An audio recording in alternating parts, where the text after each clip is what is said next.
என்ன இன்னைக்குன்னு மாத்தி எவனையும் காணா. வயிறு வேற பசிக்குது. எவனா ஒருத்தவனா கூட பரவாயில்ல, எல்லாம் காசு போடுவாங்க.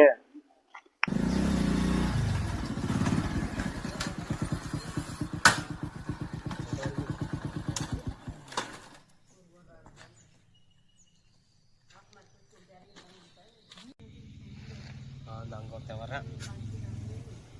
ஐயா சாமி தர்மம் பண்ணையா, சாப்பிட்டு 4 நாள் ஆதியா, காசு போட்டு போய் ஐயா, காசு போட்டு பொண்டாட்டி அரசு ஓடி போயிருந்தா ஐயா. பிச்சைக்காரன் தொல்லை தாங்க முடியல.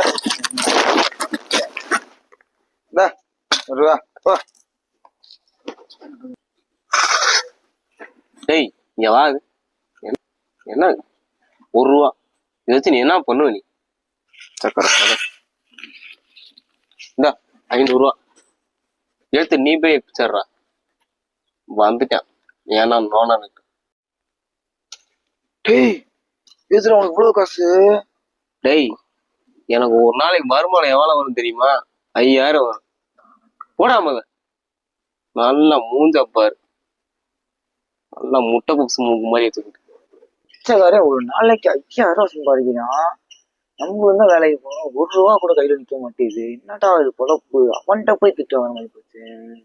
அது பண்ணணுமே. ஒரு ஐடியா பண்றோம். The next day.